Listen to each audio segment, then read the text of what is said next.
and we're live. Yay! Woot. That's Discord. I'm just gonna open Twitch up. Man, I could just hear my cat behind me. I got him one of those kibble, like dry food balls that they have to roll it around to get little pieces out because he's chunky. He's doing his food exercise behind me, and I just hear like the kibble, like dry food sound rolling around in the plastic, hoping it doesn't get picked up.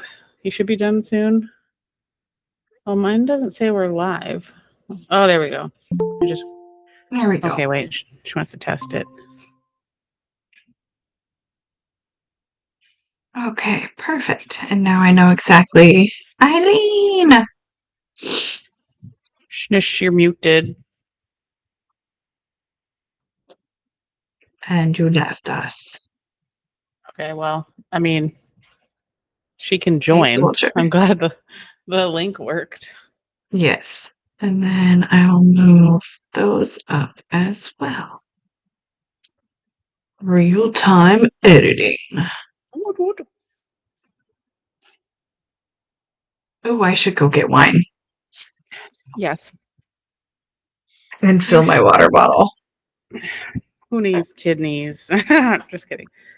Water and wine. Water and wine. I'm getting biblical up in here. It's the first thing on our checklist. She's got Wingstop. That sounds good. So, Shish, did your audio work? Like I know the link worked, but you didn't unmute, so I couldn't hear if you sounded good. Yes, please. Come back in the room for a minute so that way I can hear you. Yeah, can you come back for a minute so Jen can hear that you sound okay? Usually we do that when people come on. You can rally. You need to stay awake. You're gonna have to. Just one night. You can rally. You need to stay awake.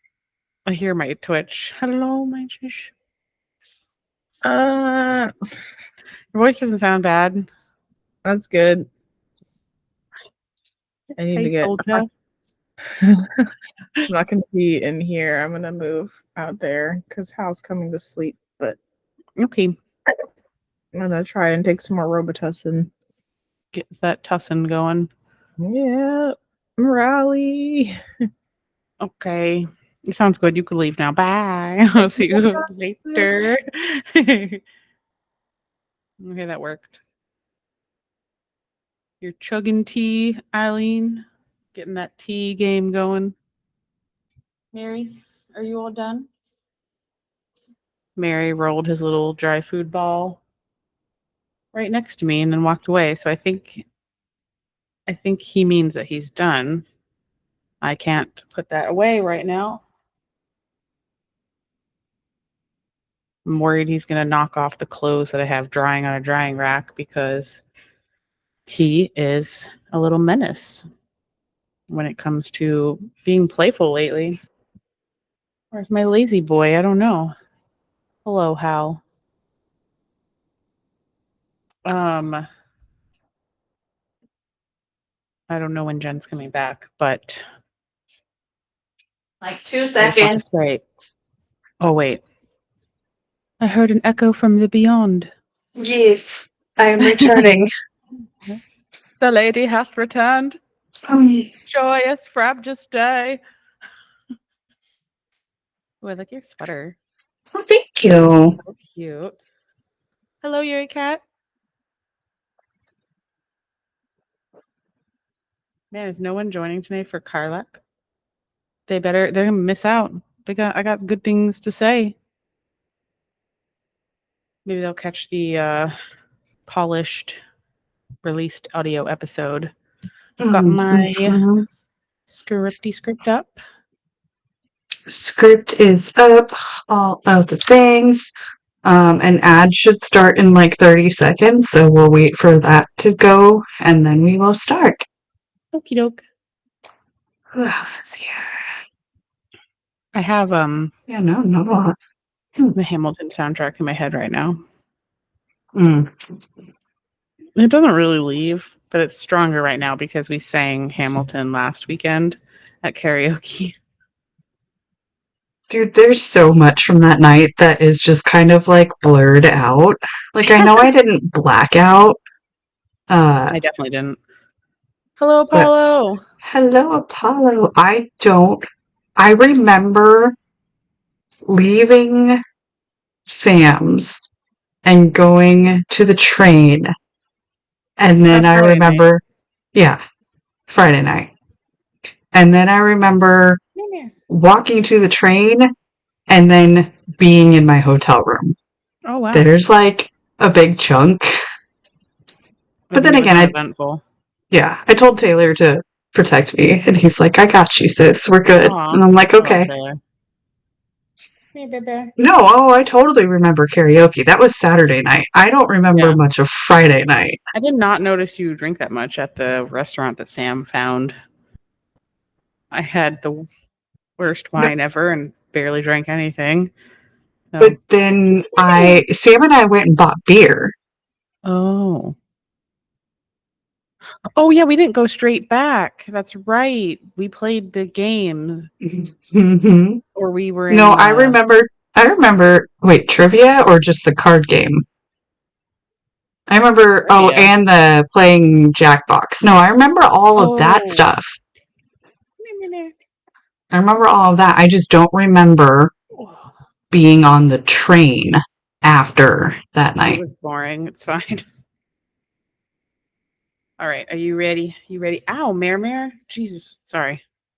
Need to trim his little baby claws. Oh, the Hamilton song is it's the first one. It's the first specifically, it's the very end of the song where it's like, his ship is in the harbor. Now see if you can spot him. Another immigrant coming up from the bottom, like that part. I don't know. It's like on repeat in my head right now. I listened to it earlier when I was getting ready after my run. Oh, Mare. He has the hiccups now. Sweet baby Guys, I boy. finally got to meet Mary in person in real life and give him pets. He's best. He's my best potato. He's so beautiful. Yes. Here he is. Hello, potato boy. Go back to snugging. He's like, Mother, you disturbed me. How dare you? Oh, Okay. okay. I'm Ready? letting the hair down. Cindy. Ad break ends in Cindy the 27 Fuka. seconds. We'll be fine.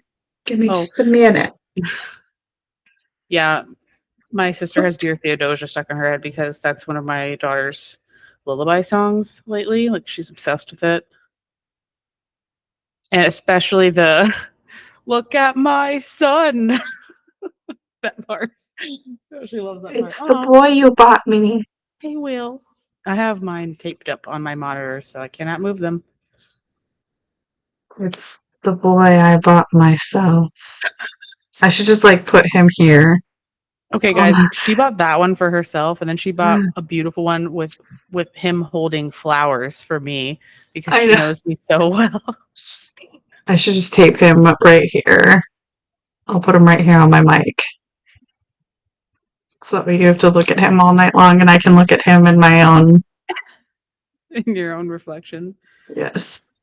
Yeah, that's not a hardship to look at him. And when he's I was sad, like, I don't like it. But he's he not doesn't look sad in this one. No, I just meant like when he's sad, it's a hardship to look at him. Oh, I want to make it better. But right there, no. That's not a thing I need to work on. That's how good. about this one? Good stuff. I love this face I like the so face, much. but I hate the fact that he's like getting tattooed. Oh, see, that's what I love about this because it's like in my head, the backstory here is I'm not going to give you the satisfaction of screaming, motherfucker. Like, that's what I'm getting out of this. Yeah, I know. I just know how he described it in the game and what it represents, and I hate that. I can't like separate it. It's a beautiful piece of art, though. They did a great job, whoever made that. It looks really nice. Okay, but Okay, tonight's about we're ready. Karlach. So we should Yes. Karlach it. Okay. Okay. Karlach can. Okay. All right. Ooh. Oh, shit. Are you recording? I was recording on Audacity, but now I'm recording on Google Meets. Good. And wait, who just tagged me? Doing what? No, I don't care about that. I didn't have the audio clips pulled up. Whoops. I need those. Mm-hmm. It's like half of my job. There we go. So here's your fucking spoiler alert. Good.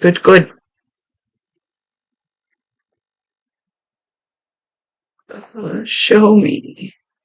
Yes. Okay.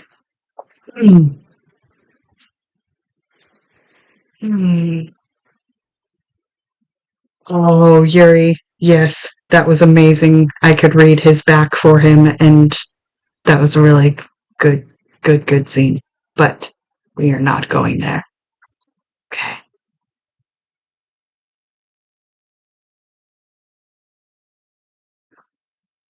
Hello, and welcome back to another episode of Two Girls, One Ship, the podcast where we analyze, rate, and review all that the world of video game romances has to offer.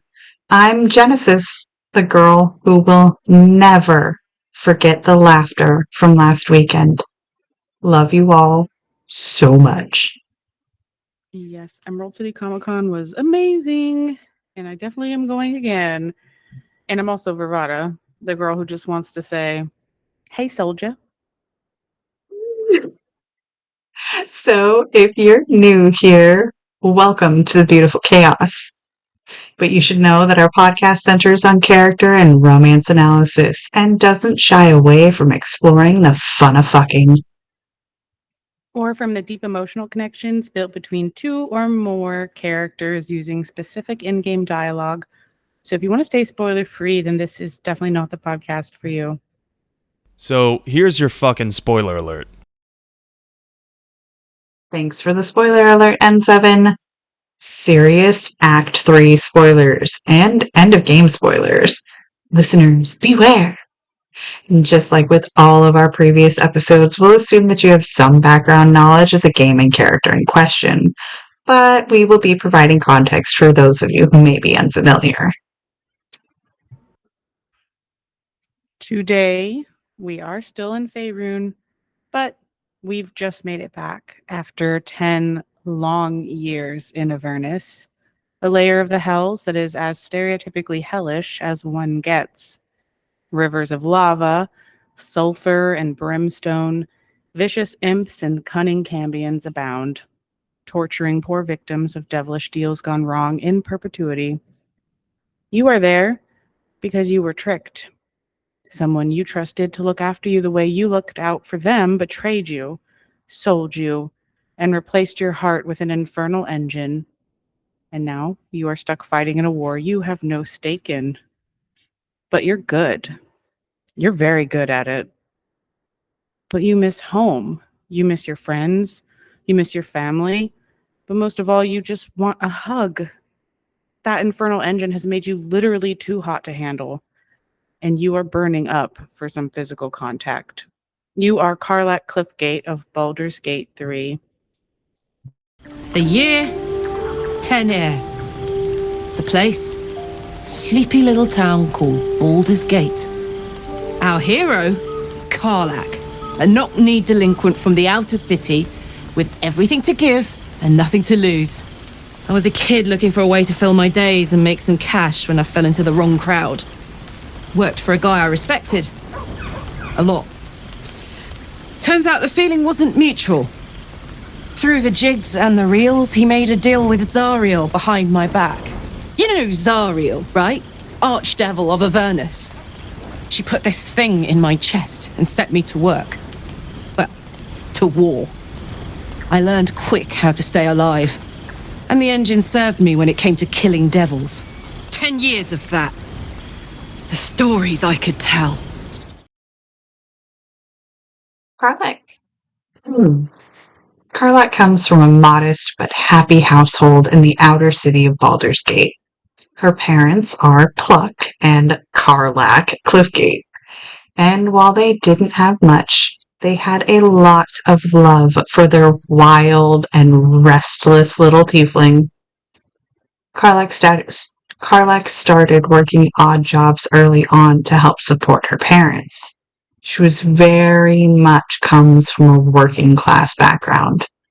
Her accent and mannerisms help you inform of this without her specifically telling you, aka exposition. Despite the hardships that poverty and rough living bring, Karlach was always joyful and full of life. She loved her city, her friends, and her family.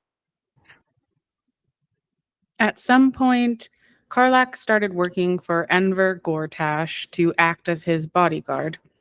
Gortash had risen quickly through both the criminal and political circles of Baldur's Gate, and thus had become quite the target. Karlach was the perfect person. This job paid very well, and Karlach jumped on the chance to support her parents. She felt seen working for Gortash. He trusted her with his life and made her feel valued. Some have argued that they may have been lovers at one point. I really don't see it.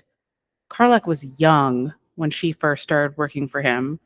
Like, at the oldest, maybe like 18 or 19. I think he just made her feel special in the same way we all probably had a favorite teacher that made us feel special back in school. They saw our value and encouraged us to be our best. Karlach comes from a loving family, but the lure of power to be able to take care of the people she loved was irresistible to her. After a certain point, however, the mutual respect was tarnished. Gortash decided he knew best and thought that, in order for Karlach to achieve her potential, she needed to labor for a devil the same way he had once done. He sold Karlach to Zariel, the archdevil of Avernus. See, Gortash had his own indentured servitude forced on him as well when he was young. Gortash was once sold to Raphael, and he suffered during his time in the Hells. But he has taken that time of victimhood and changed it to be a trial by fire in his mind. That was the fire that forged his steel, and out of some twisted morality, he believes that Karlach will achieve greatness just like him if she undergoes her own infernal misery. But also, he was paid handsomely for young Karlach, and he used that grand sum of gold to fund his plans for dominating the city of Baldur's Gate.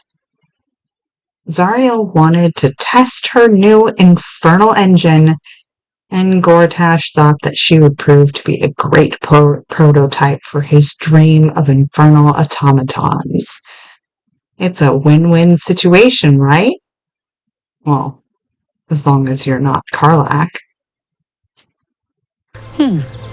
Sad. I couldn't let myself feel sad in the Hells. Letting my guard down would have been a death sentence. And letting, say, a Cambion near me would have been disastrous. I thought it best just to keep my distance. But loneliness that deep gets into the marrow. Now that I'm here, among friends, I can feel it burning out of me. Little by little, step by step. I will do anything for Karlach. I love her so much. She deserves this friendship and love. So, like we said, Gortash believes, and he will literally tell her verbatim later in the game, that being sold to Zariel was supposed to help Karlach realize her potential. The game even calls taking the astral touch tadpole realizing your potential.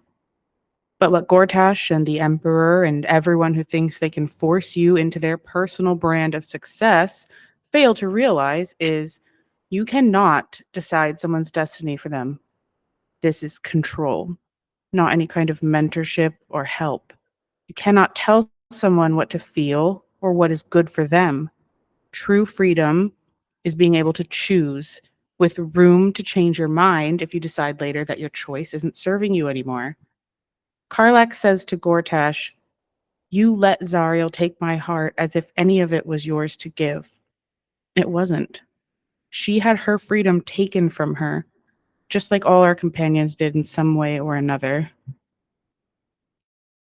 After Karlach's heart was literally and figuratively ripped out, she was made to fight in the blood war at Zariel's behest.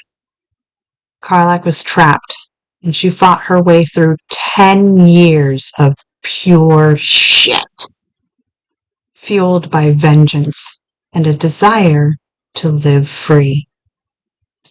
She became one of Zariel's most prized fighters. An insult, honestly, to be so highly valued by your slaver. Imagine 10 years a prisoner, no control over your life, and yet valued as a prized possession. Surrounded by devils and demons who offered no comfort or any form of affection. And physical touch is simply impossible for most anyway, given you are literally on fire, because they replaced your heart with some infernal machinery. Infernal, meaning of the hells, but it can also mean something cursed, rotten, or annoying. Everything Karlach held dear was stripped away, except her indomitable spirit. So Karlach was fighting in the blood war, mowing down the imps and the devils in front of her, just as she had done for the prior 10 years. But this day was different. A nautiloid suddenly appeared, and that flickering desire for freedom roared to life in response. Karlach fought with renewed vigor, fueled with her desperation for escape. And in the meantime, she also ran into Will, who was there to kill her. Karlach managed to make it onto the nautiloid with Will in hot pursuit, the both of them subsequently captured and tadpoled before the ship escaped Avernus and crashed into the Sword Coast. She was free of Avernus, but not free from Zariel, and certainly not free from the threat of Ceramorphosis. She was pursued not only by Will, but also some supposed paladins of Tyr contracted to bring Karlach back to Zariel. We definitely talked about the interaction between Karlach and Will on Will's episode, so go give him a listen if you want more Karlach background. And no matter how you find her, she will try to convince you and Will that she is not a devil and refuses to return to Avernus just to be a slave in Zariel's army again. Her story is written across her skin. 10 years of burns, scars, and tattoos show a hardened warrior. But those eyes, those are not the eyes of a monster. Her mannerisms are open and honest. She is an open book. Will is easily convinced that she is not the devil he was told about. But you will have to take care of the paladins of Tyr, who aren't actually paladins at all. They are literally Zariel spawn. Talk with the dead. You'll figure it out.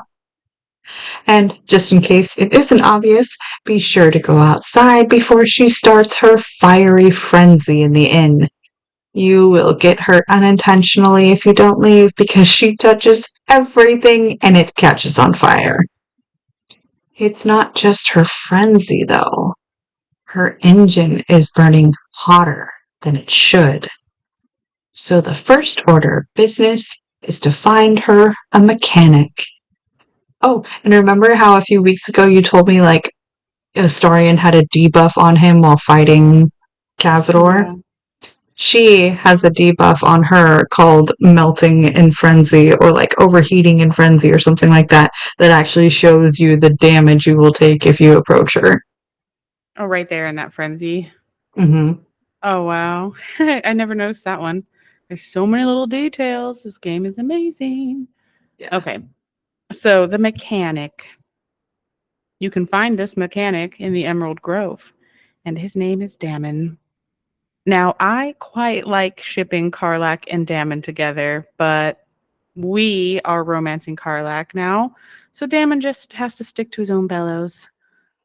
Damon is like the best person ever to help Karlach because he was also conscripted into Zariel's army as a blacksmith, working on all of Zariel's infernal shit. He informs her that we will need to go find some infernal iron so he can repair her engine. It's not hard to find infernal iron, but let's pretend that you've been wandering around looking for it and gaining approval with Karlach because we need it. We need her to approve of us to romance her. This is also pretty easy to do. She approves of kindness, helping those in need, and being a compassionate friend. She disapproves of indiscriminate violence, minimizing her problems, especially regarding her malfunctioning engine heart, and being insensitive to the plights of others. She's basically like the goodest of all of them, so just be good and she'll love you. Eventually, we find and deliver some infernal iron to Damon back at the Grove, and he upgrades her heart. He warns her that he hasn't fixed her, merely stabilized the engine, so he will do more research and prepare a more permanent repair, hopefully. She's still too hot to touch, but she started to like you. Like you. Listen. Hey, a soldier. I think everyone's asleep. May I? Hello, you. I've been waiting for this all night. Isn't it mad?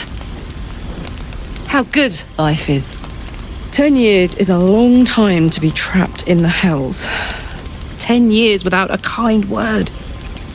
A touch. When I look at you, I feel real again. Alive. Gods, I want to ride you till you see stars. Ugh, I'm sorry. I shouldn't tease you, or myself.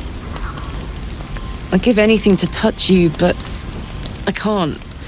Not until I can be sure I won't burn you. On that note, I better head back to my bunk. You might not be able to touch me, but you've given me a lot to think about.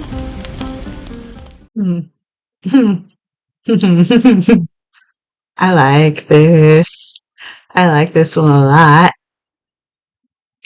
Mutual masturbation for the win. Are you kidding me?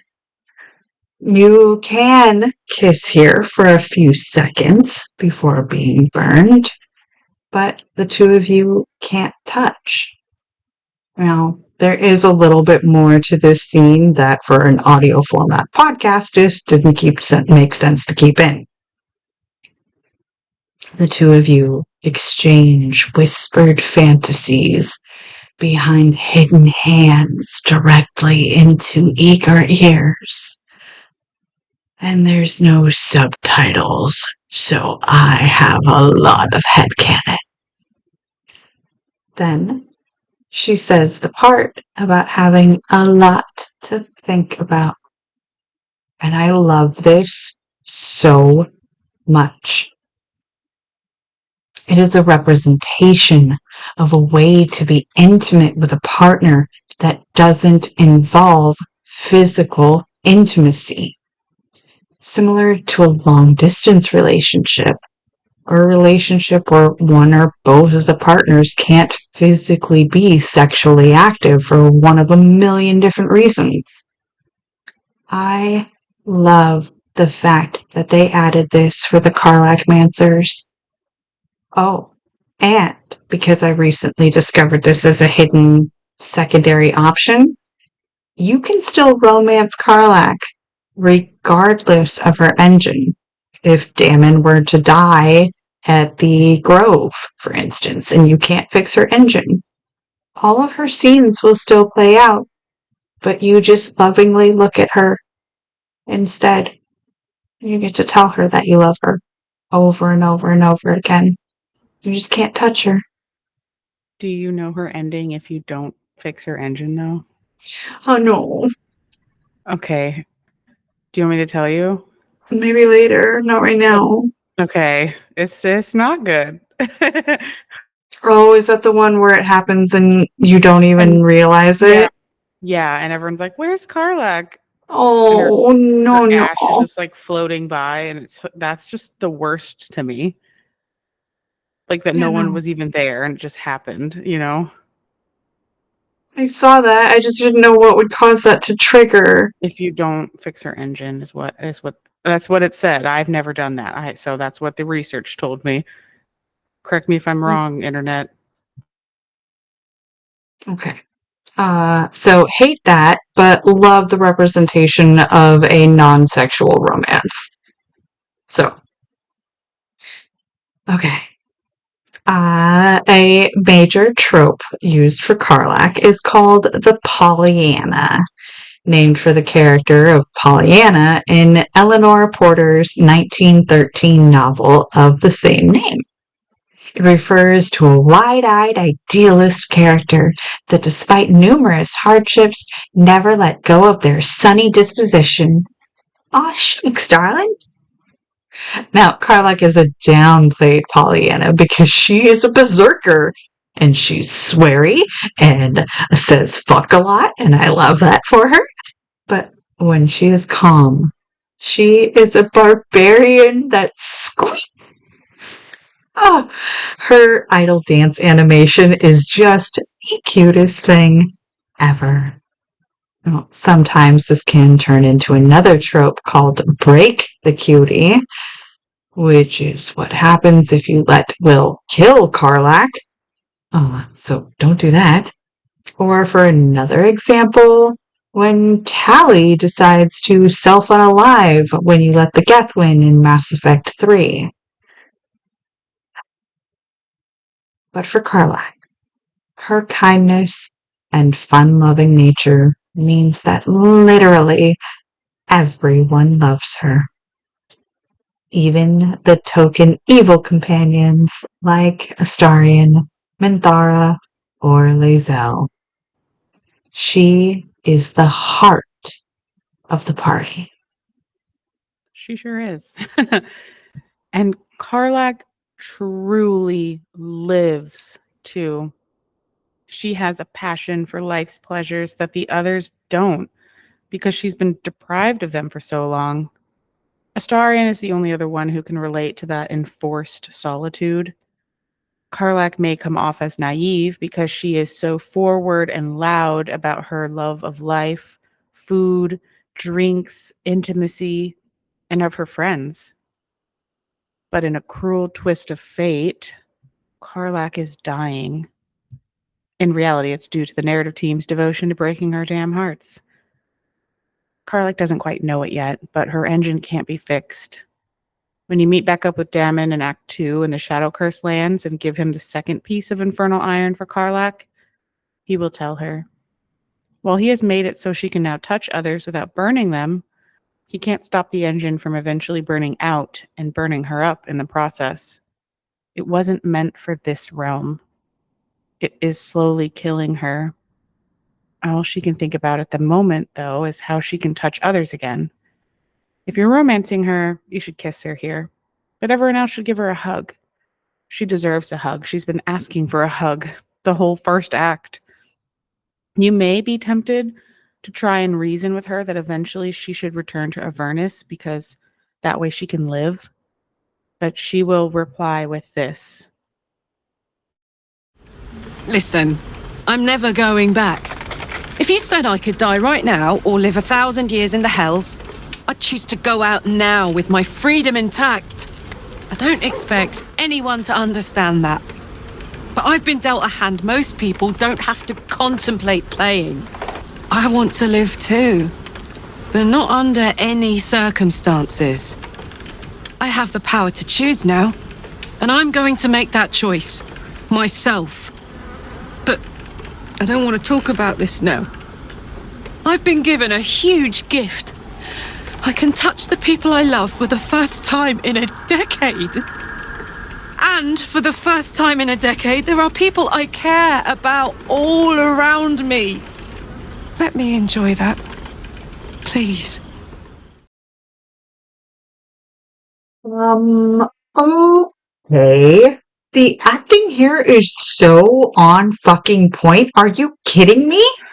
Dude, I literally teared up. Like I'm a reciprocal crier, and I just hear the tears in Karlach's voice, and it'll trigger me. Like I'll just start tearing up. It's so good. It's everyone in this game is so good, but Sam Bayard, Karlach is, and Neil Newbon. I mean, I feel like to them they're like in a league of their own with the emotion they convey. Like they have such a wide range of emotion in this game that you just hear. Yeah. Yeah. Oh God. Okay. No, can't do that. I don't want to cry.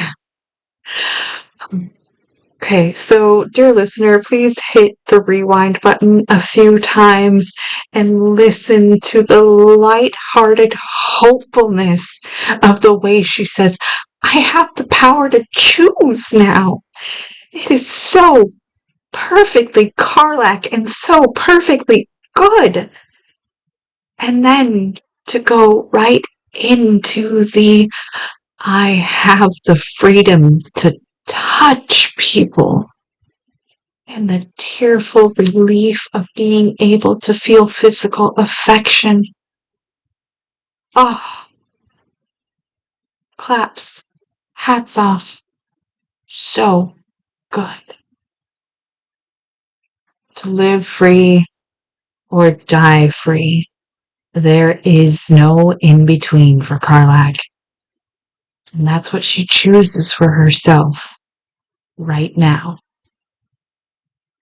The freedom of choice, or the lack thereof, is a huge theme in this game. And the characters that have had their freedom forcibly removed have the deepest wounds to heal. As happy and chipper as Karlach is, all it takes is a simple mention of Gortash to send her into a frenzy. The deep hurt from that betrayal is a wound she nurtures, biding her time until she can get back at Gortash. Now, Astarion and Karlach are similar in that way. They were the only two who were just straight up slaves. But Karlach is actually Will's foil. Now, we talked about this in Will's episode a bit, but as a reminder, both of them have a devil pact. Although one was entered willingly by Will, and the other was forced. Both are physically transformed as a result of that pact.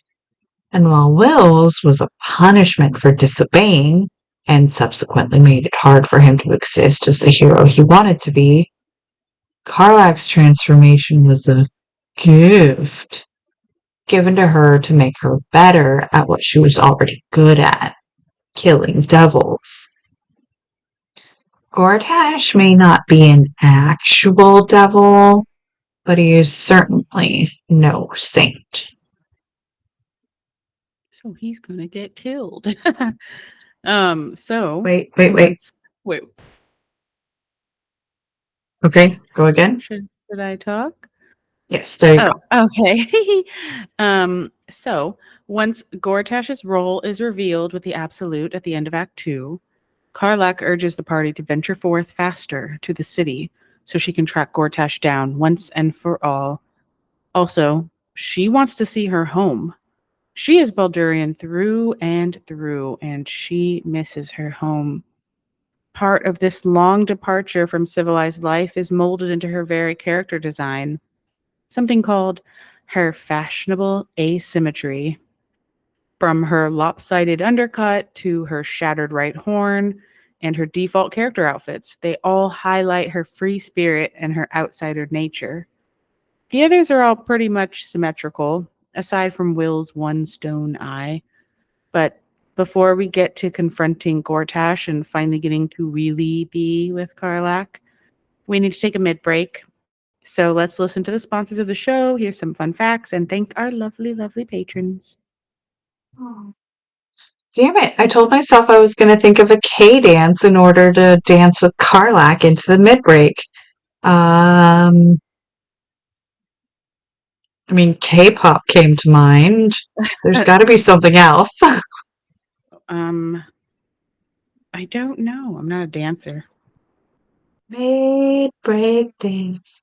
Oh, and Bat Night. To answer your question up top really quick, you can stream anything that you want to on that is in a video game on Twitch. Now, if you were to quote quote get in trouble by Twitch for streaming something that you quote quote shouldn't, all they're going to do is demonetize that portion of the video. So if you run ads while you're swinging around nutsacks on the bed, then yeah, you'll get in trouble for that and you won't be paid out any ad revenue that is played during that portion of the game. Or they will send you an email going, hey, this is against terms of service. Please don't stream this portion of your game again. There's your first warning. Yeah.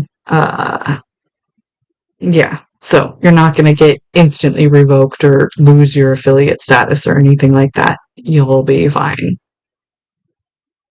Yeah, just that portion. You only get in trouble for the things you do bad, not the whole stream.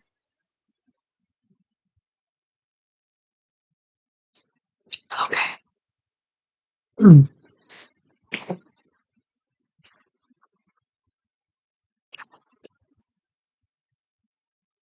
I still can't think of any dances that have K.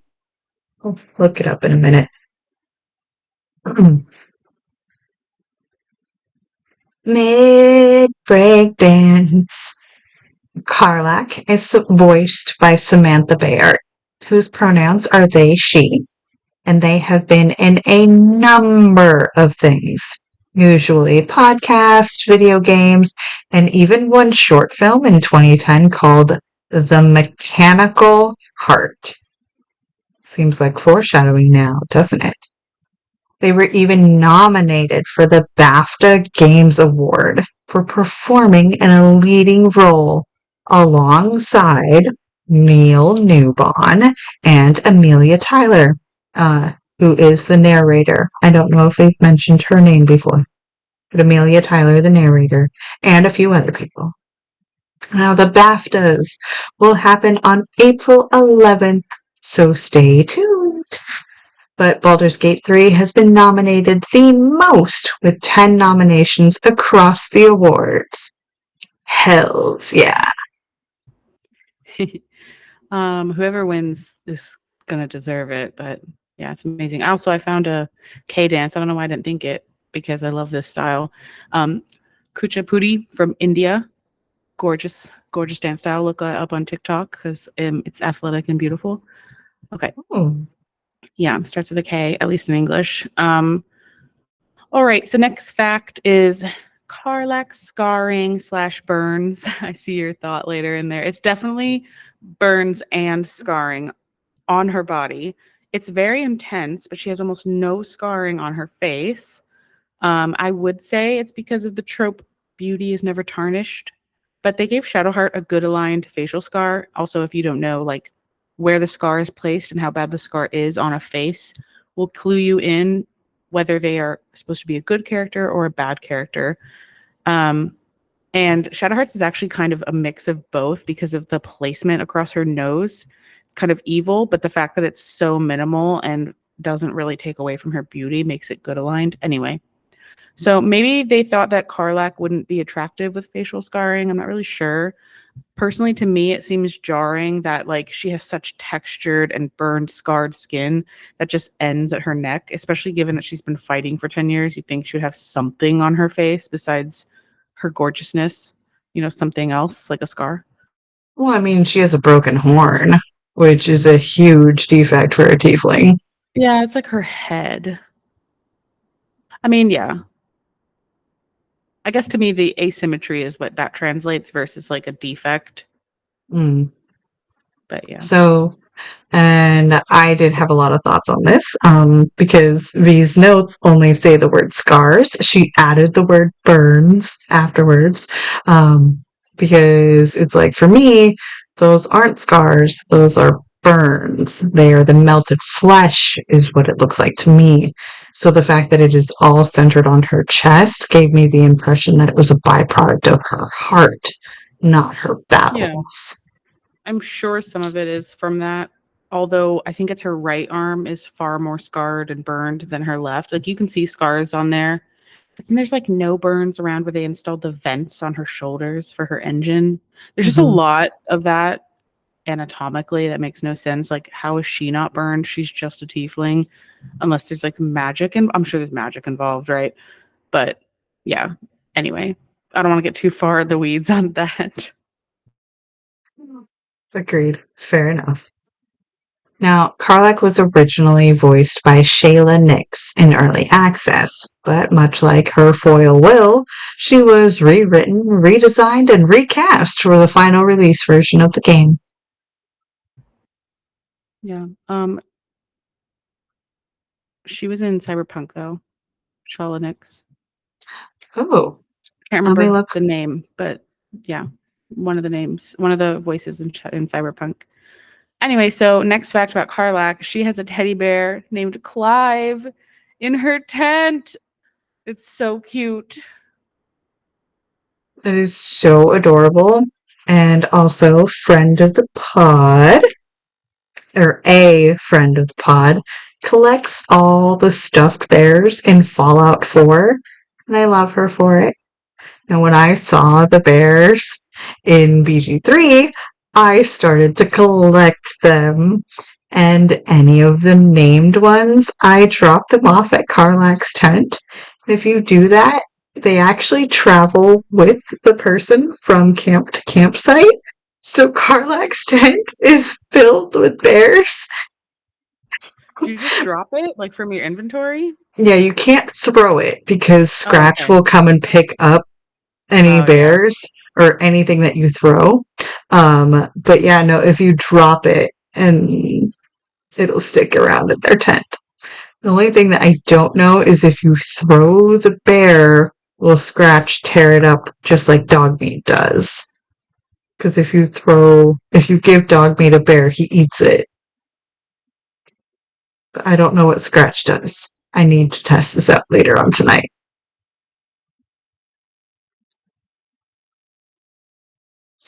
Now, Karlach has one of the lowest charisma stats of any of the companions. But she is one of the most bubbly and the most well-liked out of any of the companions. Meanwhile, Will has the highest charisma and is hilariously awkward. I love that. That's something called game story segregation.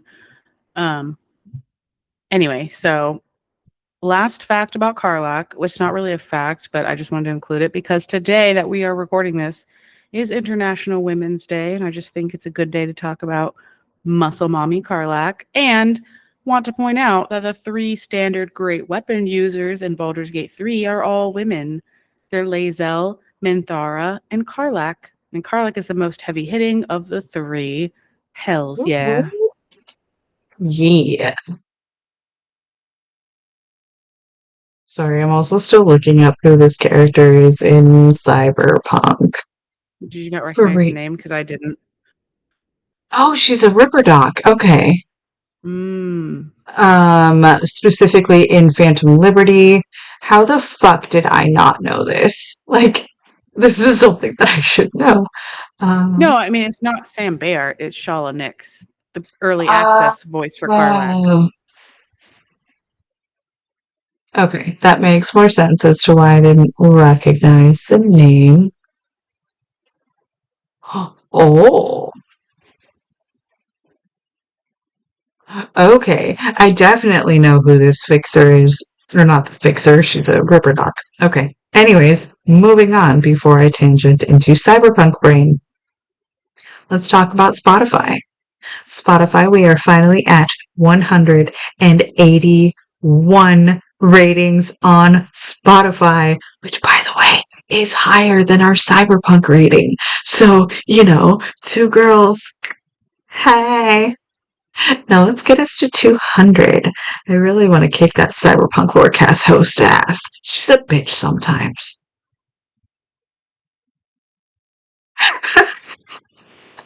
Shit, the wine's getting to me. This is not good. We're only halfway through.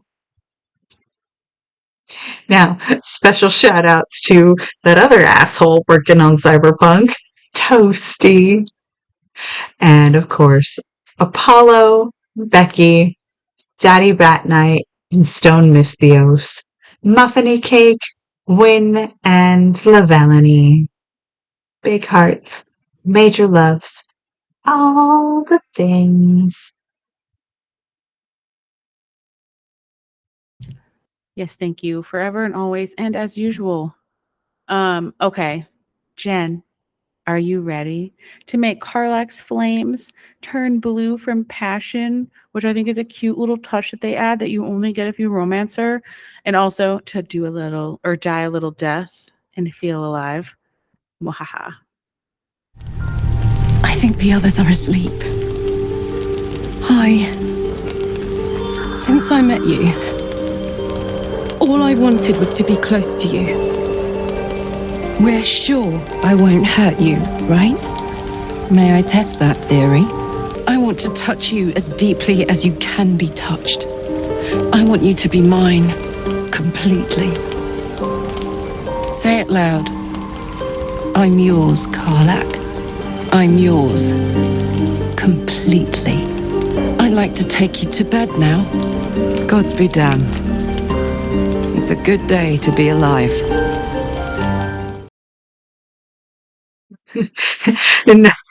Knowing what I know about the Act 3 scene, the I want to touch you as deeply as you can be touched has me dying.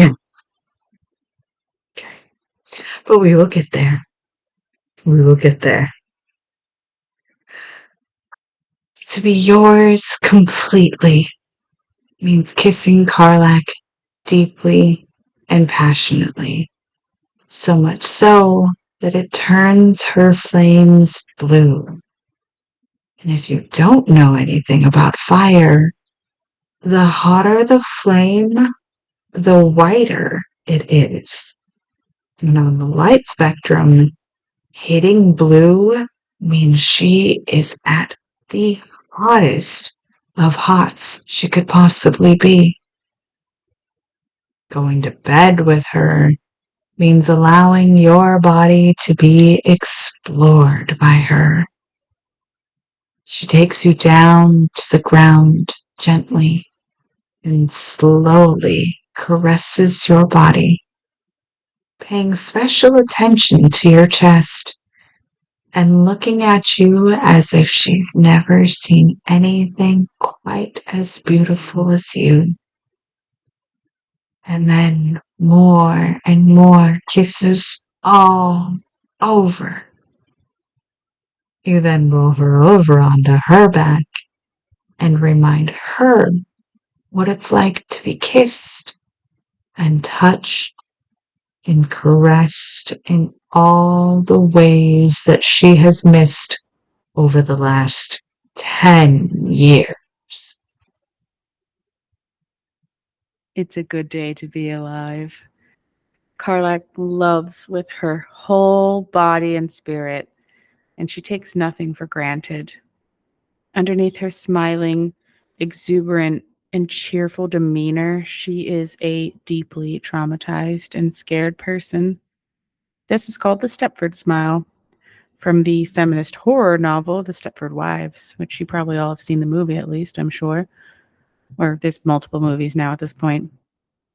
Karlach is naturally a happy and optimistic person, but she actually kind of has to remain stubbornly cheerful despite her circumstances because too much anger can cause her engine to malfunction more.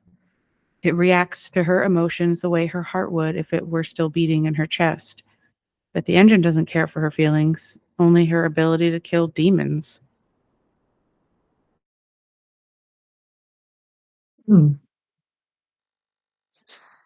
After the party arrives in Worm's Rock Fortress, outside of Baldur's Gate, you will find out that Enver Gortash is about to ascend as the Archduke of the city. If Karlach is present and isn't convinced with a dice roll to cool her jets, she will be thrown into Worm's Rock prison because she is so intent on getting back at Gortash. Now you can actually ally with Gortash, at least in the beginning, and you'll have to convince Karlach that this is for the greater good, because she will not be happy about this. But she is happy about being back in her hometown. And there are 2 people she would like to visit, if you spare a moment to go to the graveyard. Here lie Pluck and Karlach Cliffgate, my parents. Hi, Mum. Hi, Dad. Sorry I haven't visited. I've been away. But I'm back now, and I brought friends. I miss you so much. But I'm happy and getting up to some really important shit. Maybe you can see for yourselves. I don't know. You're with me here. Anyway. Taters. Men, I love you in the Cliffgate household. I can't even remember how it started anymore. Lost family law. There was a lot of silly nonsense in our house. My mates used to say we had our own personal language. I guess I'm the last remaining speaker. Mum used to say there was no such thing as death, that there was only change. Dad thought that was a load of woo, that gone meant gone unless you'd struck a deal with one of the gods. Said he had better things to do in life than beg favours off immortals. I'm not sure what I believe.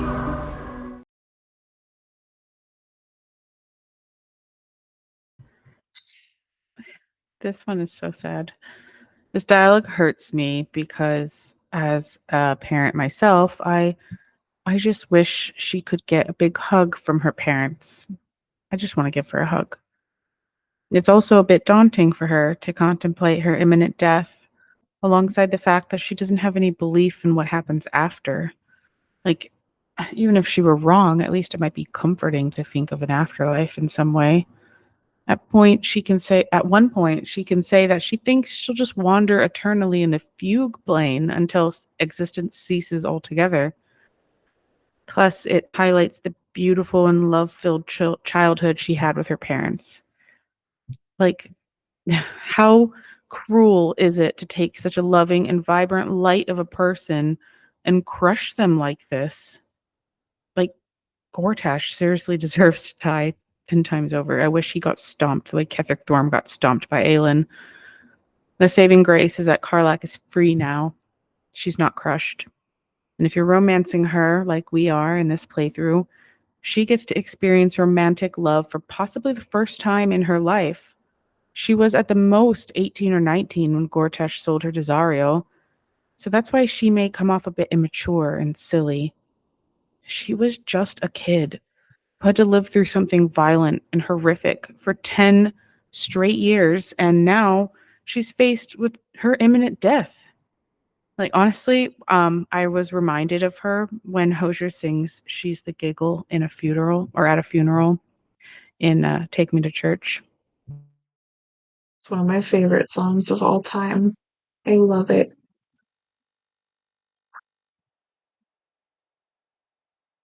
May we live every day like it's our last.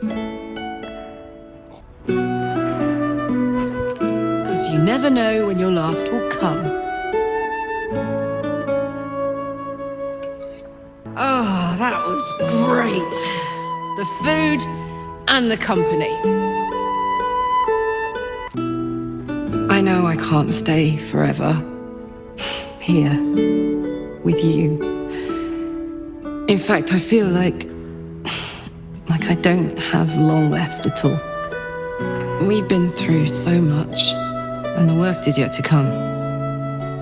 I have every reason to feel terrified, hopeless, giving up. But to be here, with you, in the city I love, in this world that I love so much, it's all I could really ask for. You hear me? You're all I could ever ask for. I love you. And I know that whatever else this city will throw at us, we can handle it.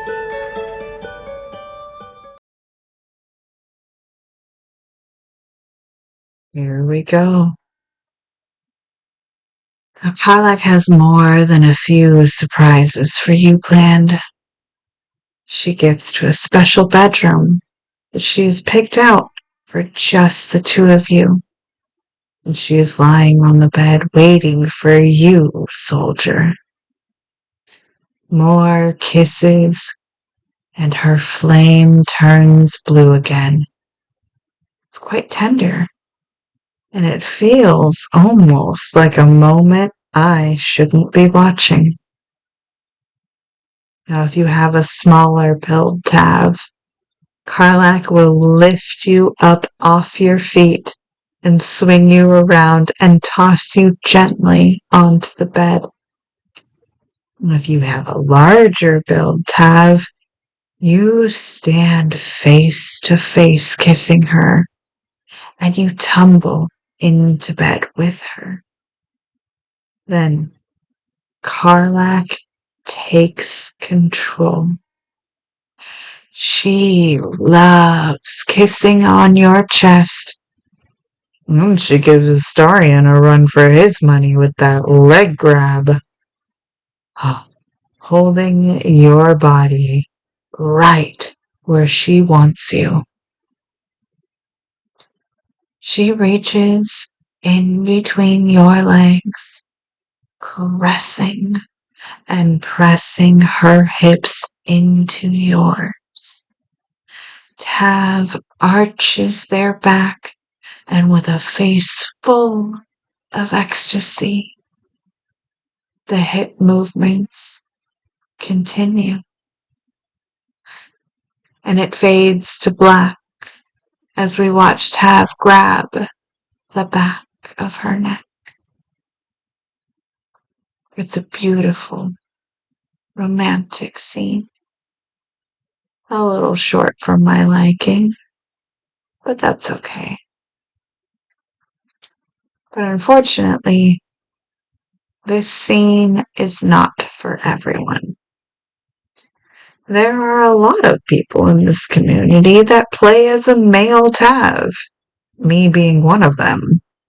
And to be honest, from a male perspective, this looks like surprise anal penetration.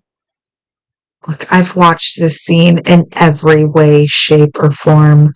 Small male, large female, as will, and everything in between. And it's all the same. It's the exact same movements of when you get onto the bed. Karlach lifts your legs and puts her hand in between yours, and it causes your back to arch in that inhale of penetration. We all know the face. Yes, you could headcanon that, yeah, it's a hand job, or maybe she was just enthusiastically playing with your nuts, but I don't know. It looks like you just got fingers up your ass as a man. But I digress. If things go to plan, we will have an actual male perspective on the Karlach romance soon, and not just me with my mask energy. So, I'll repeat my one critique of all the sex scenes in this game. If the last line before the actual sex part was, I need to be inside of you, or I need you inside of me, that's the perfect tree to dictate what scene would play out. And it would give more people more freedom to choose the type of sex you want. Because Halson Honeywell, huh? Yeah. No, I was just gonna say, is this what you meant when you were laughing about the touch you as deeply as you can be touched bit? Yes. That is exactly why I was dying, because I was like, yeah, honey, you get to touch me pretty damn deep here in a little while. Gastrointestinally. Yeah. Yeah. Okay. So let's move on to the different ways to settle things between Karlach and Gortash. If you sided with him all the way up to the first encounter with the Netherbrain, Gortash will be killed, and Karlach will laugh at his death. Yay! That seems satisfying, but that also means that you can't save Will's dad. You won't be able to save the Gondians or side with Wolburn fucking Bongle, but honestly he sucks, so why the fuck side with him anyways? Barkis deserved a better friend for everything that he went through. We stand with Barkis. Anyways, the other way is to just straight up kill Gortash. After you emerge from the battle victorious, Karlach will need some time to have a bit of a mental breakdown. Okay, seriously, she has a lot that she needs to process. She finally managed to kill the person who betrayed her, hurt her so deeply, but she doesn't feel better. Her broken heart is still killing her. Gortash didn't regret selling Karlach, let alone did he apologize for it. And the tidal wave of hopelessness will drag her under. It's honestly one of the hardest scenes to watch. So I don't want to play the audio. It will make us all cry, and I think it needs to be witnessed on your own playthrough, romanced or not. But Karlach is not one to sit in the dark for long.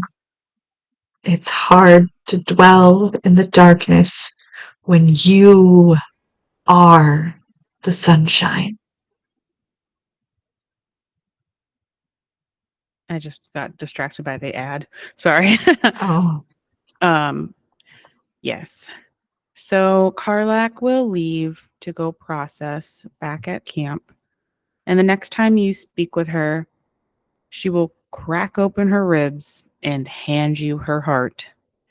I didn't think she could get any more open, but she finally admits her fear. All of the companions are faced with their possible demise. It's just inherently part of being infected with an illithid tadpole.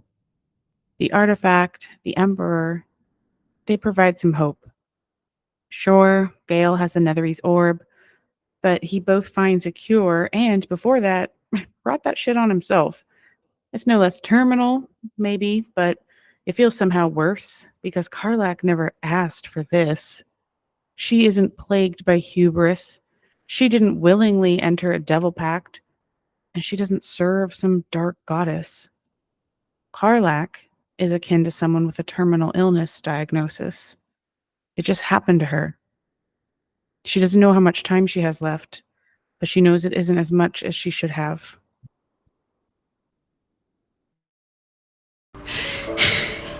Damn it. I wish I had a longer road ahead of me. I want to walk it with you. I'm not really tough enough to face any of this, you know. I'm scared shitless. But there's a courage in me I never knew I had. I've always thought I was fearless. never scared of a fight, of the future. But dying has taught me so much. There's no courage in fearlessness. There's courage in being fucking terrified, but still going forward. Still being grateful. Still trying. We're going to save this city. Together. It's going to be the last thing I do.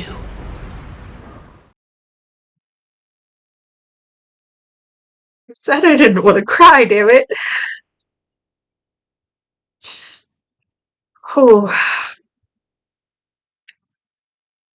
Now this leads us to the possible endings for Karlach. As you may or may not know, you need an illithid to defeat the Netherbrain. You may already have one if you didn't betray the Emperor, or you may instead make Orpheus into an illithid, or you might turn into one yourself.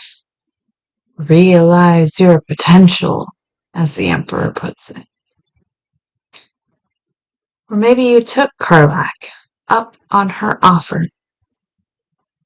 If she is present for this discussion near the endgame battle, she will offer to become an illithid herself, because she is already on borrowed time. This would give her death meaning. It's up to you if you let this transformation occur. One could argue that Karlach still dies, while she will try to only eat the brains of the terminally ill victims as an illithid. Withers has said that illithid do not have souls, and that ceramorphosis completely destroys the host. They have access to the memories, but Karlach as a mind flayer isn't the Karlach we've come to love. And as each brain is devoured, the original host's personality is slowly erased.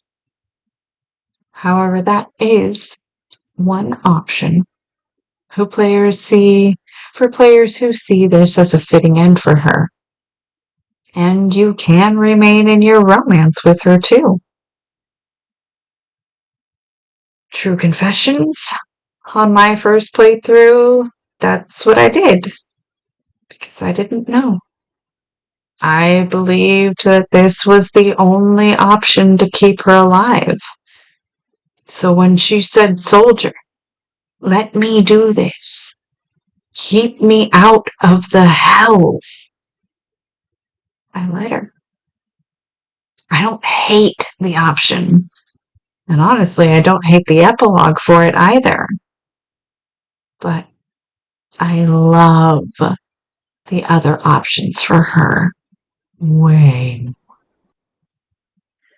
Yeah, and some of these options were added after the final release of the game because people were not happy with the limited options she had at the end, because everyone, and I mean everyone, loves Karlach, and she deserves a good ending. And I still think it's not the best, but it's probably the best she could afford, honestly, with her personal story. I mean, I would never make her a Lithid. I actually don't think she was with me in my first playthrough, so I didn't realize that was an option. But yeah, I don't want her to change like that. She's already changed so much. The only other two options for Karlach both involve her infernal engine of a heart finally overheating. You can just sit there with her as she burns hotter and hotter on this pier, this dock on the Chianthar at the end of the battle. I really liked, for me, because I didn't romance her, I got this dialogue, the friendship dialogue, and I just broke my heart. She'll say, "I wanted to live in my city with my friends." Remember how she said she would never go back to Avernus? The freedom to choose, but also the freedom to change your mind, is true freedom. Will chose to enter a devil pact, but he does not have the freedom to change his mind. Karlach does, thankfully. If you just sit with her and don't ask her what she wants to do, or encourage her, or don't encourage her to re-enter Avernus, she will burn up. She'll die. But if Will is the Blade of Avernus, or you have romanced her, you can encourage her to go back to Avernus and live. Honestly, what I do every time is I ask what she wants.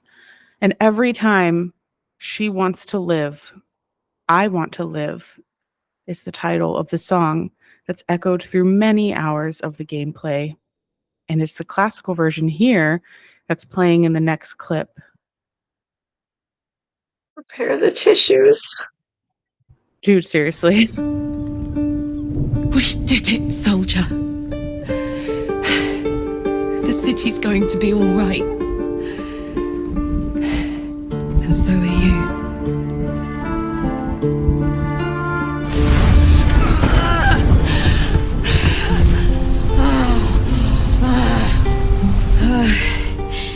Engine's finally cooked. Held on just long enough. So, how'd I do? For you. And for the city and for myself and blah blah. But most of all, for you. Careful! Hot!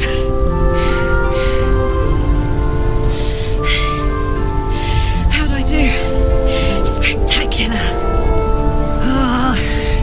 It's the one thing I can't beat, isn't it? Same below as above. I love you. You. More than anything. I saw. Oh, God!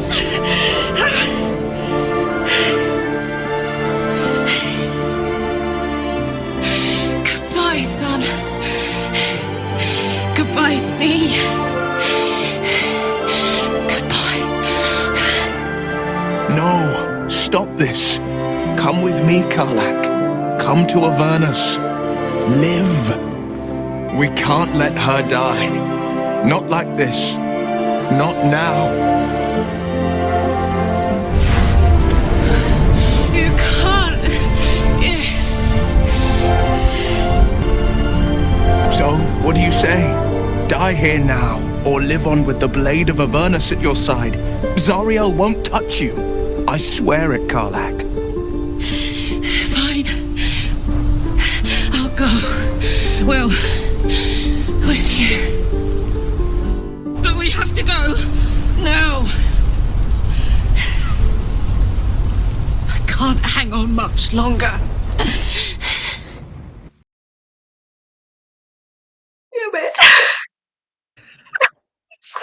I know. So good.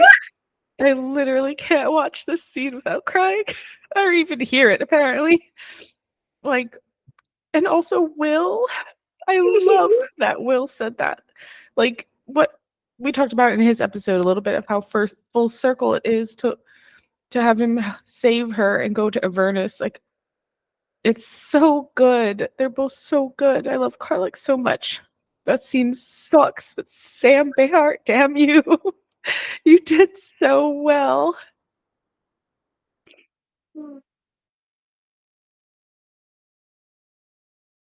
We have to go now. I'm just like, okay, let's go.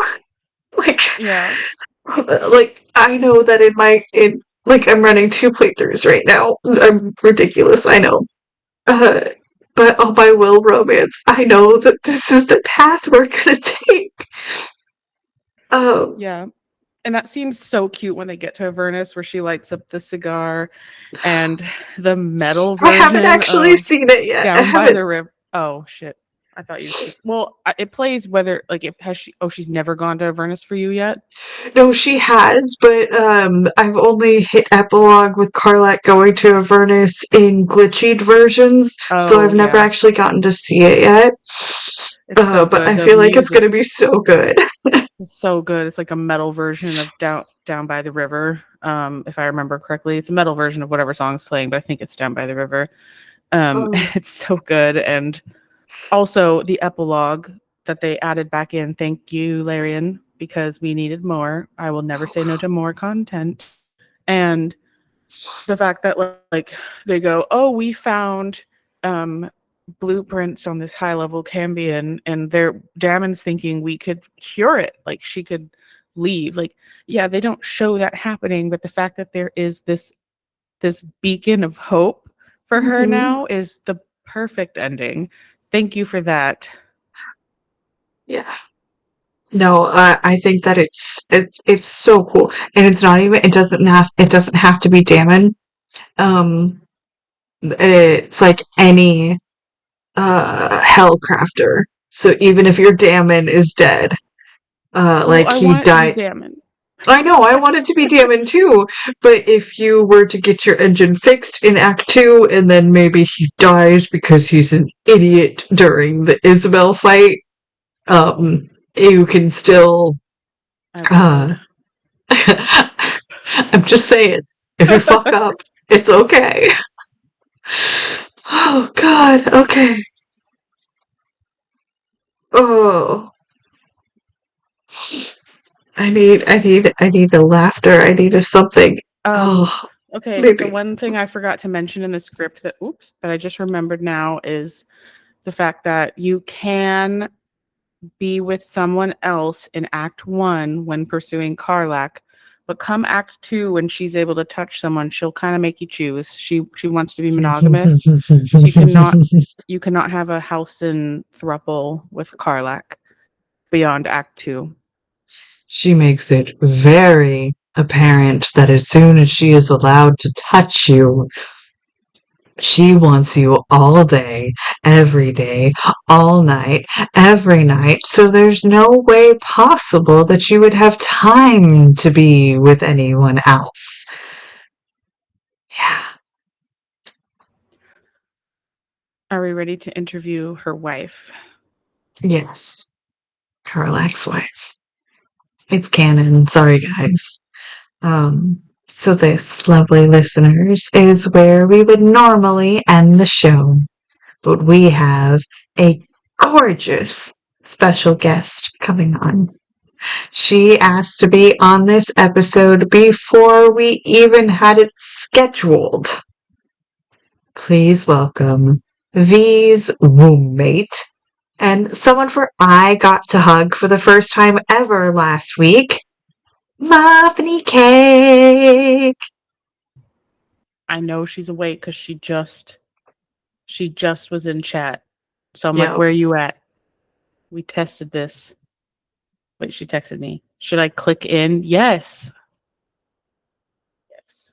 And good, because an ad break is happening right now, which is perfect. Okay. Hello.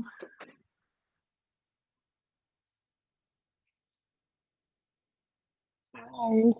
There we go. Gonna do my best to talk. You sound fine. Just a little grumbly.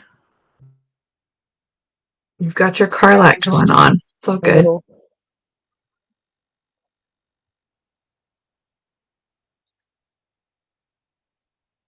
You good? Whose internet is slow? My Oh, sister's. sorry. Okay. It's probably my internet. What's wrong with your internet? Nothing. It just said it was slow for a second. Oh, okay. Okay. Okay. Tell us your origin story and how you came to love Baldur's Gate 3. Okay, but really quick, I want to Oh, yeah. say that in my first playthrough, I romanced Halcyon and Karlach the whole time, and it might have been a glitch. They might have since patched it, but in the epilogue, the owlbear cub. Spoiler alert! I know we already gave one, but you can have it go live with Halcyon. And in my dialogue, I said to send it to me in Halcyon's house, but I had just spent 6 months in Avernus with Karlach, so I was like, I don't know what house that is. But yeah, so I think that's a glitch they've since patched, but I have successfully romanced both of them at the same time that first playthrough. Yeah, I don't think that's going to happen anymore. No, but I enjoyed it while it lasted. All right, so my origin. How did I come to love Baldur's Gate 3? Well, I this past summer had there's Halcyon. You see I this? love that. He's It's such a got good little, picture. he's got little duckies. They're little Oh, wooden ducks. there's little whittled duckies. Little duckies. So cute. When I this past summer I had a surgery and it's a pretty long recovery, the one that I had. So Baldur's Gate came out and I was like, well, I'm not going to be doing anything with my arms anyway. So I spent like probably 2 full entire months just playing Baldur's Gate. And V was out here in Virginia with me, helping me because I was T-Rex arming it quite a lot. So she was helping me out here. So at the time, our dog was still with us. So he needed some help sometimes. He was a senior boy. But um, it's funny because I've technically played through 4 times now. But my first playthrough, V will remember, I spent 30 hours, my very first playthrough, just doing my thing. And then I went to go talk to the Gith by the mountain pass. And Lazelle was in my party and she's like, oh, come meet up with me later or whatever, or like come meet up with me or something. And I was like, oh, I'll do that later. So I ran away. I did like 3 long rests. I wasn't thinking about it. I came back and everyone's slaughtered. Lazelle's just on the ground, dead. And I was very new to like Baldur's Gate, D&D, all of that stuff. So I had no idea that you could revive people. So I just rage deleted my game. Like I just was like, no, Lazelle. And I just deleted all my 30 hours of my first playthrough. And then Sarah, I'm sorry, V, edit that out. Literally Immediately after, 3 seconds after she you're like, deleted you her have like game, 7 I was like, scrolls of what about a revenge. scroll of Revivify? And she cried. I literally cried. I was like, no. So then I just started it over. But it's okay because I learned a lot. Yeah, I died a lot less in my second playthrough. So, and that my second playthrough was technically my first full playthrough because of that. So I learned the hard way. Never have I ever intentionally deleted a single save file in my entire life. I'll never do that again. Because it was not a good feeling. It was really funny as a sibling to witness that though, because Yeah. Schadenfreude. But Yep. yeah. It's like, why did you do that? You have like 7 scrolls of Revivify. Plus And I like was like, and I withers. There's like so many ways to revive. It was so funny. She was like, nope, dead is dead. I guess you're like Karlach's dad, so yeah. gone is gone. Yeah. Gotta restart the game. Like I can't go back. I can't go back. It's like if I said you two to the server when they told me to enjoy my meal, it's over. I can't ever go back. Okay, wait. Next question.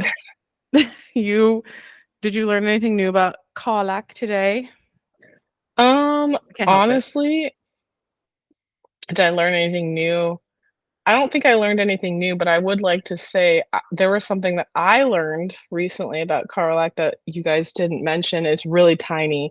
So if you recruit Karlach before Shadowheart, which is really hard to do because Shadowheart's literally in your face as soon as you get on the beach, when Karlach and Shadowheart meet, Karlach calls her a funny frog. And then later when you talk to her about her first impressions of Shadowheart, she's like, well, I like her fringe. It's quite blunt. And it's just like really funny and random. And I know there's someone out there who said like Shadowheart makes a comment about it looks like she could pick me up and throw me over her shoulder or something like that. So sometimes I ship them in my head too if my Tav isn't in the picture. But Yeah, I've I've definitely gotten the Shadowheart saying, I think we need to keep her around. She looks like she could throw me over her shoulder and run me away from battle. a good one. But yeah, that one made me laugh because it's just so random. I love Karlach's personality. But yeah. All right. Is there anything that we missed? Any key factors that would have brought more depth to this romance? Not really that you guys missed so much as it would have been nice for me. I think for anybody who really romanced Karlach, but also just because everyone's such a fan of her, it would have been nice to see something when you do happen to confront Gortash's parents, if you do make it into their what is it, a cobbler shop, I believe.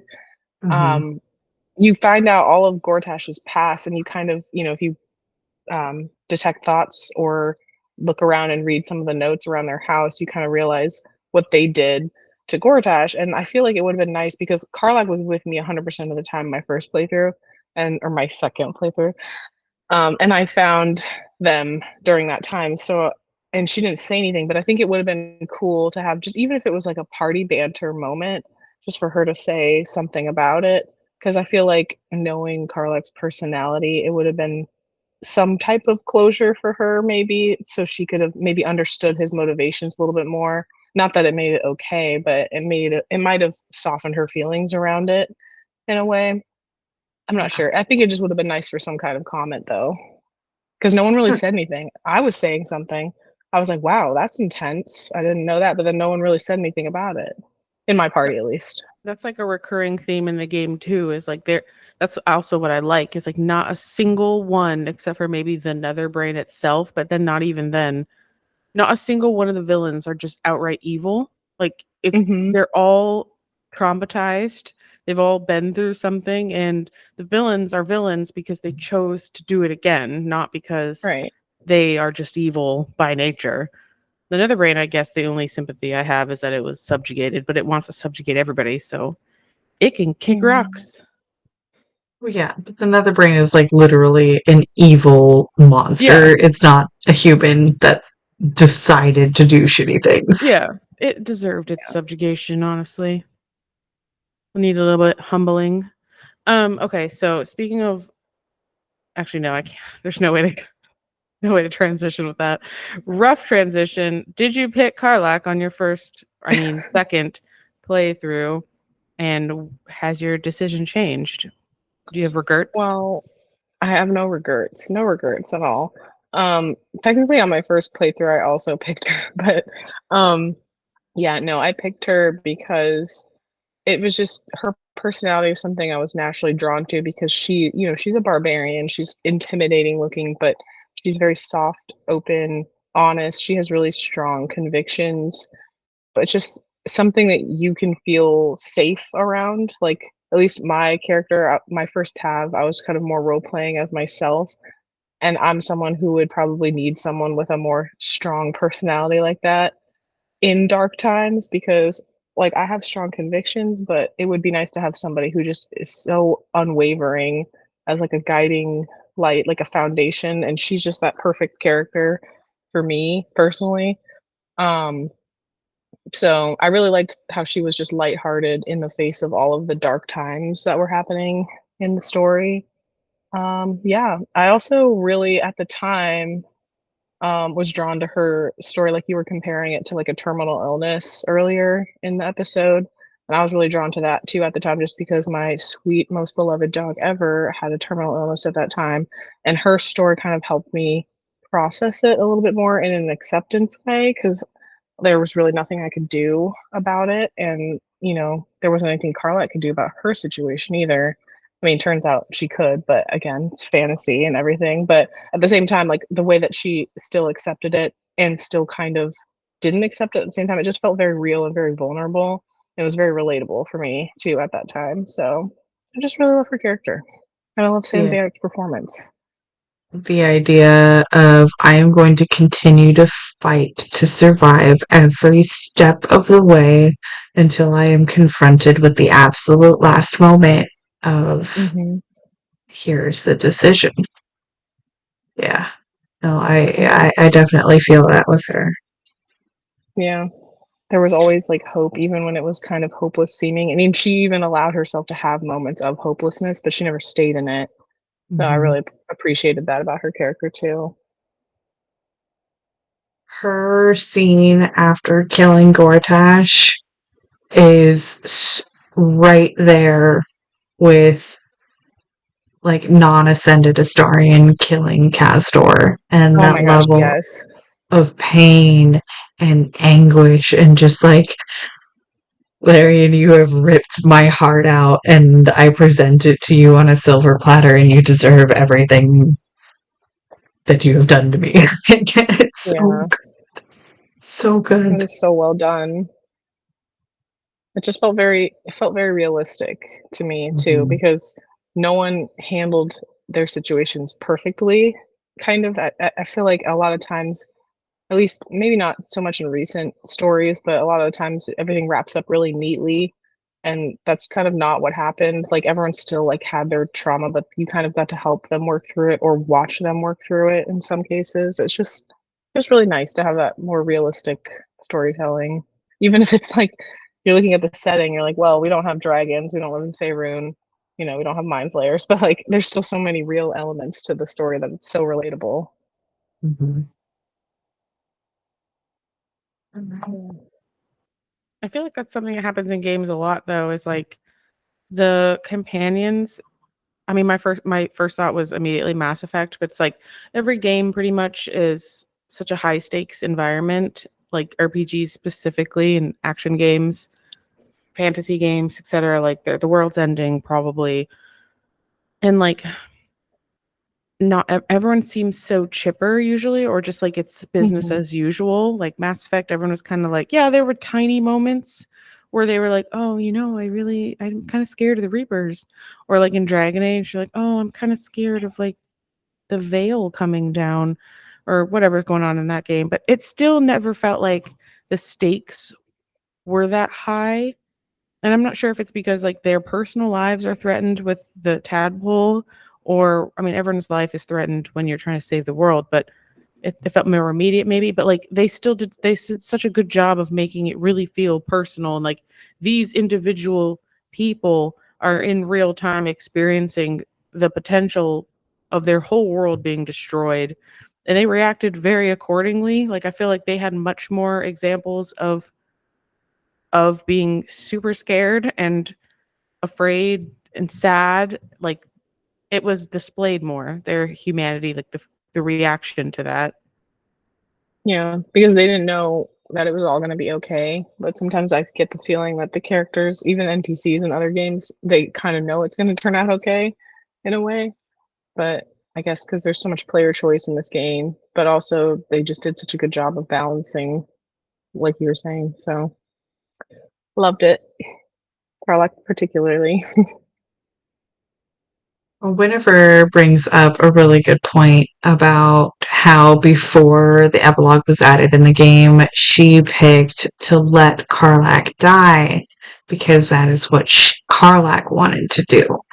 And because in Winifred's line of work, you definitely see a lot of people who have no autonomy over their choice to die with dignity, and that their suffering is just prolonged and prolonged. And that's what Carlat goes through because it's like, all right, you either die here in the moment of your choosing with all of your free will still intact, or literally send you back to hell.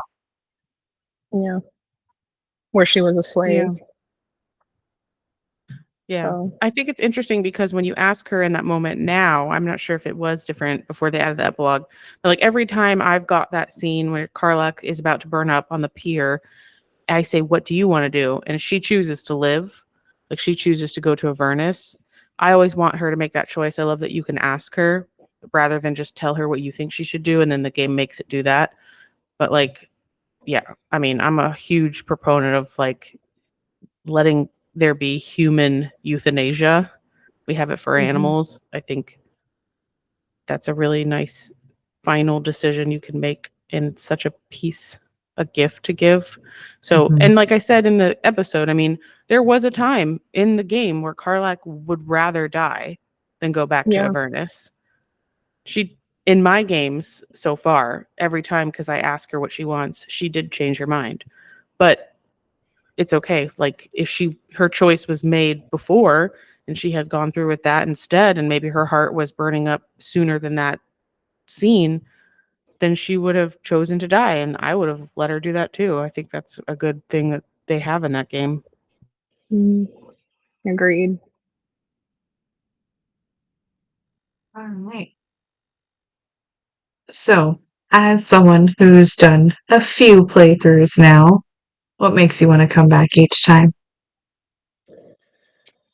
Honestly, every time I start a new game, well, I also create a different character, but so even that alone is a new experience. But I also have learned something new about the characters every playthrough, and I've had a new, at least one, but I mean, honestly, it's been quite a few every time, new experiences that I haven't seen online or because I try still not to look up too much stuff because I really like to experience things organically. So every time I find something new, like there was an entire part in the Underdark that I completely missed my first and second playthrough. Um, and I was just blown away by how much content there was there. So that's something that keeps me coming back is I still know that there's more that I haven't done or seen or interacted with, and also it's just another opportunity to explore the story from a different perspective because my first playthrough and second, obviously I did it through the lens of wanting to kind of insert myself into the story, but the last two times, right now I'm currently on my Dark Urge playthrough, which is my first Dark Urge playthrough. um, I'm doing it from different perspectives just to kind of see the difference in how the characters react to me, how the world reacts to me, and how I'm interacting with everything. So it's just interesting every time. There's always so much new content. So they really gave us our money's worth with this game, and they still continue to release patches. So Larian has set the Absolutely. standard at this Yeah, point. they have for sure. I mean, I'm on playthrough number 5 now, and I'm still finding new stuff. Like, it's insanity or different combinations. The fact that they have gone on record going, we are going to continue to cater to the 1%. I was like, fuck off. That's rude. Hate that. And then they clarified with, we mean we are going to continue to the 1% of people who might possibly find this in our game. We're going to show Yes. everybody out massive amounts of love, and you're going to get great and amazing content. But if you decide to skip this, replay over here in this area, then choose a weird dialogue over here, and then do 27 other things in a random ass order, you're going to get this one little unique dialogue from a character you would have never met. And I'm like, Yep. I have a love-hate relationship with this as a completionist who wants to see everything. I And think you it's really never nice though, will. because I'm sure, yeah, I'm sure I never will either with all the time in the world right now, but it's nice. I'm trying to also appreciate it from the perspective of like the developers and the story writers and everybody who was involved with the creation of the game, because obviously there was a lot of love inserted into this game. And just even the first time I watched the credits, I was even like crying watching the credits just because I was like, look at how many names there are, like how many people that were involved in this. And like there was one credit in particular where they put names of like multiple pets because the time it took for them to like, be involved in the game was like multiple pets' lifespans. And I was like, that's like amazing to think about how much life happened while this game was being created, and also just how much is in there. Like, it's you can just feel it. You can feel all the work they did.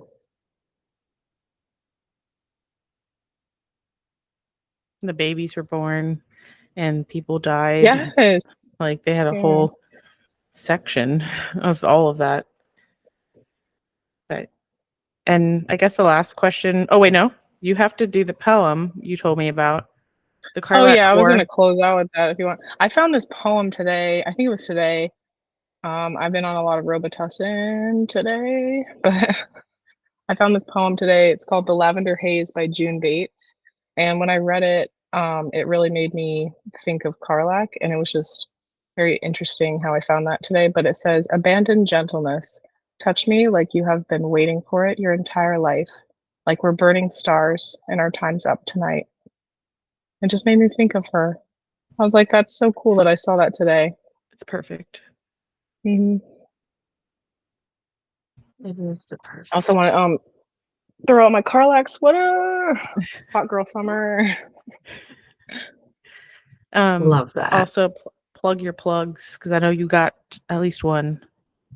Oh, I just have one plug, and it's not even for me. It's for my real life partner, who I also romanced Karlach because he reminds me a bit of her.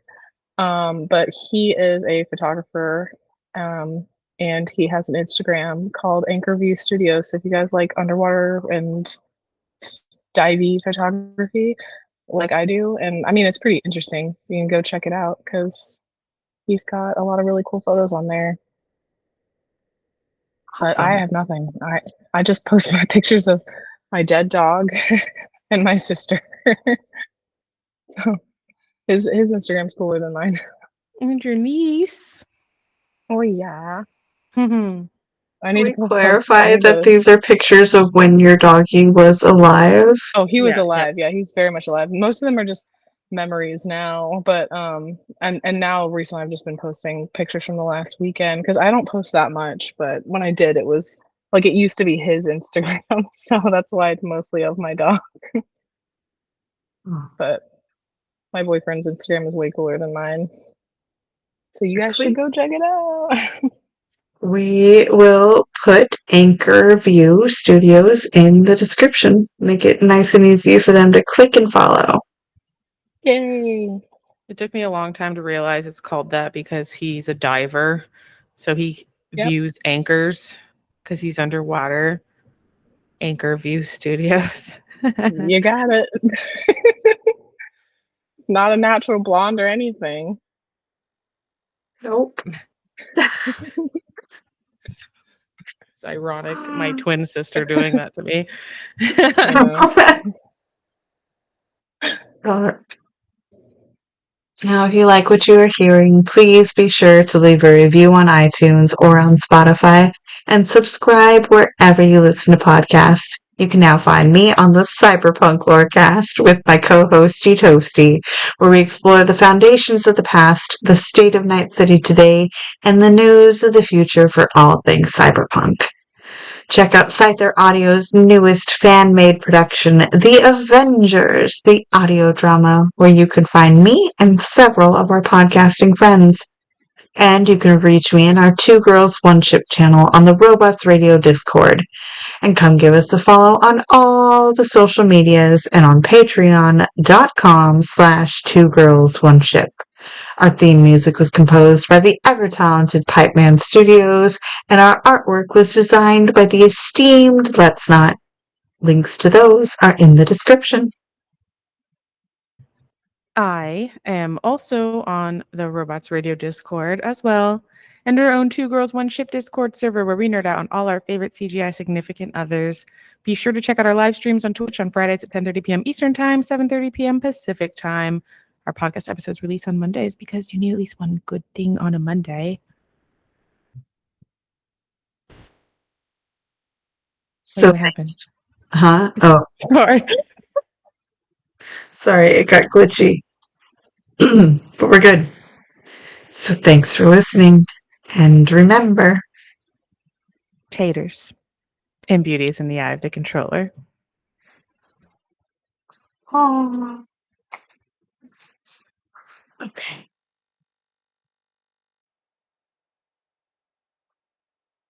I swear these Baldur's Gate 3 episodes should all be like 7 episodes apiece because we recorded for almost 2 hours again. Yeah. Yeah. I set you free. Tomorrow where I am now. Yeah, go to sleep. I love you guys. I love you. Haters. Haters. Bye. See you. Bye. Yeah. I'm glad y'all enjoyed it. Good night. Yeah. I'm gonna spend my entire weekend editing. Yeah. Oh, especially because like we rearranged some shit.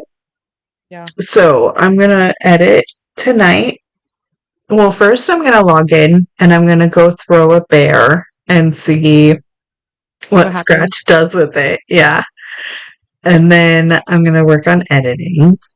And I have to record Cyberpunk tomorrow morning at like 8 o'clock in the morning. I don't know why Toasty and I decided to change our schedule to 8 a.m. talking about Cyberpunk, the darkest of all the series. But it's what we do. And then I'm gonna be with my baby. Give her huggies. I will. And smoochies. Yes. Yeah. Ooh, yes, Yuri, have fun doing the dirge. It is so. See, like, for me, I think I could just flip the switch in my brain to go into evil mode, and that just makes it easy and fun. And I'm like, haha, this is not canon. It is not who I really am. I'm just gonna have fun with this shit. And then I slaughterize everything. Yeah, like this is the first game I actually would do an evil playthrough just to see what happens because there's so much. But anyway, I'll let you get to it. I am sleepy and I hear my child still awake. So, well, yeah, it's because Benny was in the chat. Yeah. I know. I saw you. Saw you, husband. Oh, good night, everybody. Thank you for sticking with us this long. Yes. There'll be more added to this episode on Monday, so you might want to listen to it anyway. Just fast forward to the end or something. Super secrets. Super secret. Super secret. Okay, bye. Bye.